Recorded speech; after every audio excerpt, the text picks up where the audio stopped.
জয় রাধে। শ্রীমদ্ ভাগবতে ভিক্ষুগীত প্রসঙ্গে স্বয়ং ভগবান শ্রীকৃষ্ণ তিনি উদ্ধবকে লক্ষ্য করে যে উপদেশ দিয়েছিলেন তার মধ্যে দু তিনটে শ্লোক আমরা দেখতে পাই। অর্থ সম্পর্কে একটি অদ্ভুত সিদ্ধান্ত। সেখানে বলছেন অর্থ থেকে 15টা অনর্থ তৈরি হয়। অর্থ দ্বারা 15টা পঞ্চদশ অনর্থ তৈরি হয়। এই অনর্থগুলিকে আমাদের প্রত্যেকের জানা দরকার, কারণ অর্থ দিয়ে আমাদের বহু রকম আমরা কাজ করি, সেবা বুদ্ধির বা বিভিন্ন প্রসঙ্গে। এখন সেটা আমি এখন বলছি। স্বয়ং একাদশ স্কন্ধে শ্রীমদ্ ভাগবতে একাদশ স্কন্ধে ত্রয়োবিংশ অধ্যায়ে ভিক্ষুগীত প্রকরণে এই কথাটা বলা হয়েছে। অর্থস্য সাধনে সিদ্ধে উৎকর্ষে রক্ষণে ব্যয়ে নাশোপভোগ আয়াস ত্রাস চিন্তা মত নিনাম স্তেয়ং হিংসা নিতং দম্ভ কাম ক্রোধ স্ময় মদ ভেদ বৈর মবিশ্বাস সংস্পর্ধা ব্যসনানি চ এতে পঞ্চদশানর্থা ঝর্থ মূলা মতা নির্ণাম তস্মাৎ অর্থম অনর্থাখ্যং শ্রেয়র্থী দূরতস্তয়ে। এই তিনটে শ্লোকে এখানে বলা হয়েছে 15টা অনর্থ কি কি হচ্ছে তার তালিকা দেয়া হয়েছে। অর্থস্য সাধনে তাতে কি হয়? আয়াস হয়, ত্রাস নাশি উপভোগ হয়। এখানে বলছেন সিদ্ধে যদি হয়ে যায় তাকে কি করা যায়? উৎকর্ষ কম, তাকে বৃদ্ধি করার চেষ্টা করা হয়। অর্থ যখন আপনার সামনে হাতে আসে, কিভাবে তাকে বৃদ্ধি করা যাবে তার জন্য চেষ্টা করা হয়। উৎকর্ষে, রক্ষণে, ব্যয়ে তাকে রক্ষা করার চিন্তা, এবং ব্যয়েতে ত্রাসের চিন্তা। ব্যয়ে নাশ উপভোগেছ, নাশ হয়ে গেলে মানে বহু রকমের যে দুশ্চিন্তা অযথা করে চিত্তকে ভারাক্রান্ত করে। হ্যাঁ, ত্রাস। তারপর বলছেন ভ্রম, এগুলোর দ্বারা ভ্রম সৃষ্টি হয়। এরপরে বলছেন স্তেয়ং হিংসা নিতং দম্ভ, চুরি, হিংসা, মিথ্যা, দম্ভ, কাম, ক্রোধ, গর্ব, স্ময়ম, বিস্ময় প্রকাশ ইত্যাদি। আর ভৈর, ভেদ, পরস্পরের মধ্যে ভেদ সৃষ্টি হয়। বৈর মানে শত্রুতা তৈরি হয়, আর পরস্পরকে অবিশ্বাস করা হয়। ভেদ বৈর অবিশ্বাস। আর কি সংস্পর্ধা, পরস্পরকে স্পর্ধা প্রকাশ করার চেষ্টা করা হয়, স্পর্ধা প্রকাশ পায়।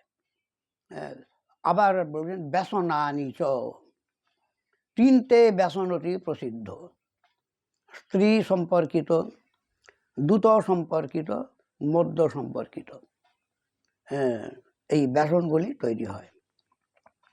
এবার শ্রীকৃষ্ণ এখানে তো বলছেন সুতরাং এই সমস্ত কিছুর মূল হচ্ছে অর্থ। এই অনর্থগুলোর মূল হচ্ছে অর্থ। এতে পঞ্চদশানর্থা ঝর্থ মূলা মতা নিরাম। মানুষের জীবনেতে এই যে অনর্থগুলো তৈরি হচ্ছে, সম্পূর্ণ এর কারণ হচ্ছে, এর উৎপত্তি ভূমি হচ্ছে অর্থ। তাহলে শ্রেয়র্থী, যারা শ্রেয়কামী, অর্থকামী, সে তো আর বিচার করবে না, তার অর্থের দরকার, সে বিপুল পরিমাণে অর্থকে সংগ্রহ করবে, এটা স্বাভাবিক।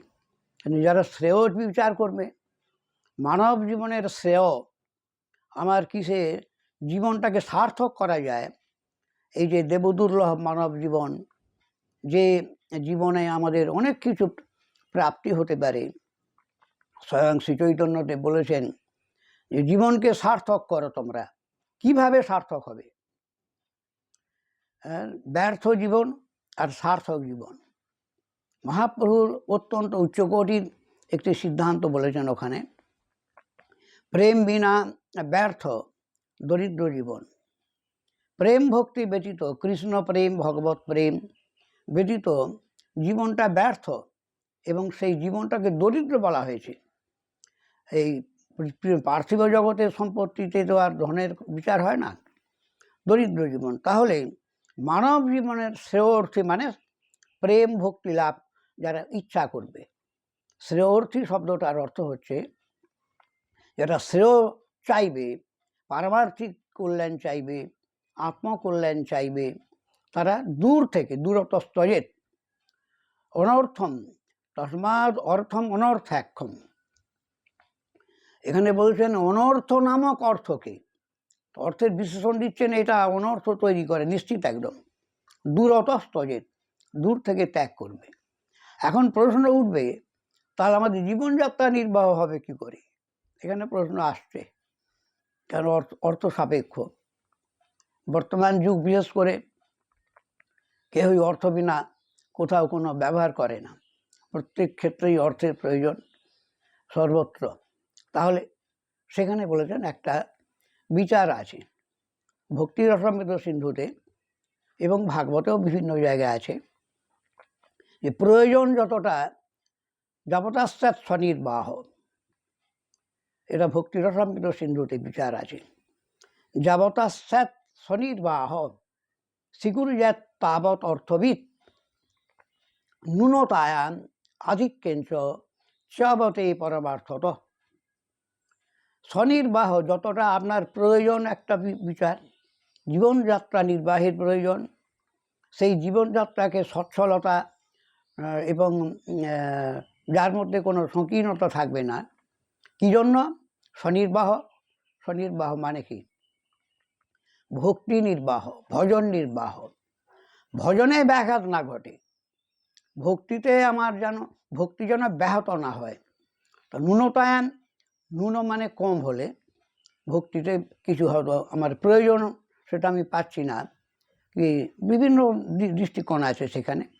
ন্যূনতায়ান, ন্যূন হলে, কম হলে সেখানে কি আহারের প্রয়োজন আছে আমার যতটা, ততটা আমার ততটা অর্থ আমাকে নিতে হবে, প্রয়োজন নিতে হবে। কম যদি হয় দেহ ক্ষীণ হবে, রোগ হবে।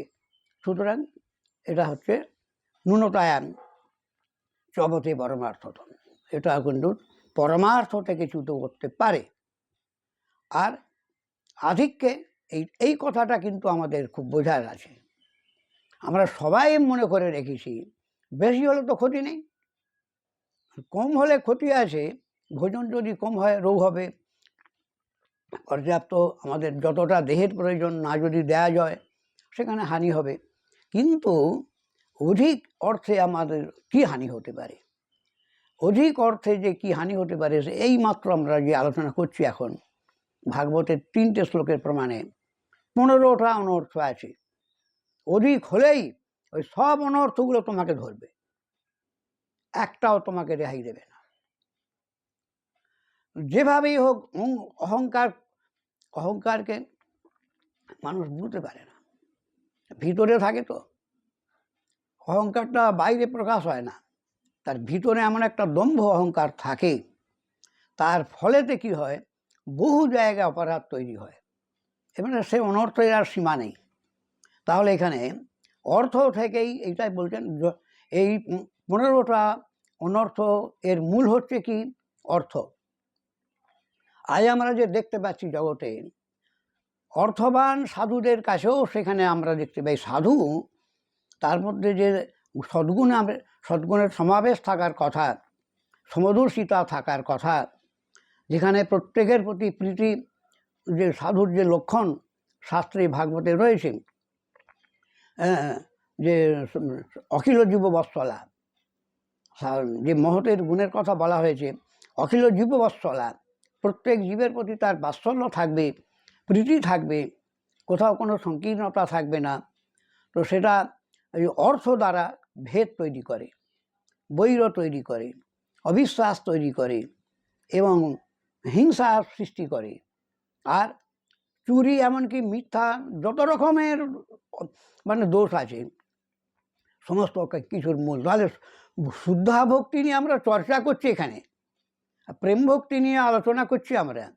আর এদিকে অর্থ সংগ্রহ যদি আমরা বিদ্যমান থাকে আমাদের ভিতরে, রাশি রাশি অর্থ সংগ্রহ করার ব্যাপারে, কারণ ধর্মের জন্য অর্থ, আরও একটা কথা আছে, ধর্মের জন্য অর্থ করছি, এতে হানি হবে কেন কেউ বলতে পারে। কিন্তু সপ্তম স্কন্ধে দেবর্ষি নারদ কিন্তু একটি কথা বলেছেন, সাবধান, ধর্মার্থমপি নেহেত যাত্রার্থং বা ধন ধন। ধর্মের জন্য অর্থ সংগ্রহ করবেন না, এই কথাটা কিন্তু খুবই বিশেষ গুরুত্বপূর্ণ। দেবর্ষি নারদ যুধিষ্ঠিরকে উপদেশ করেছিলেন যে ধর্মের জন্য অর্থ করলে ওই অর্থের দোষ তোমাকে ধরবেই। আর এটা হচ্ছেও, যে হয় না তা আমরা দেখি, প্রত্যেক জায়গায় হচ্ছে, বিভিন্ন জায়গাতে যেখানে অর্থের প্রাচুর্য আছে সেখানে এই সব দোষগুলো সেখানে বিদ্যমান রয়েছে। আর তারই কুফল হিসেবে আমাদের শুদ্ধাভক্তির রাস্তাটা একেবারে বন্ধ হয়ে যায়। শুদ্ধাভক্তির রাস্তা, শুদ্ধ ভজনের পথ একেবারে রুদ্ধ হয়ে যায়। সুতরাং শুধু বাইরে মৌখিক চর্চা করে কিছু লাভ হয় না, মৌখিক চর্চা করে প্রেম ভক্তি হয় না। অতএব আমাদের সতর্ক থাকতে হবে। শাস্ত্রের সিদ্ধান্ত, এই বিজ্ঞের অনুভব, এটা শাস্ত্রের সিদ্ধান্ত, বিজ্ঞের অনুভব, গ্রহলোকে নাহি জানে ভাবের বৈভব। প্রত্যেক ক্ষেত্রে শাস্ত্রীয় সিদ্ধান্তের উপরেই আমাদের সাধন ভজন প্রতিষ্ঠিত থাকা উচিত, তবেই আমরা ঠিক যথার্থ ভজন আমরা সম্পন্ন করতে পারবো। জয় শ্রী রাধে।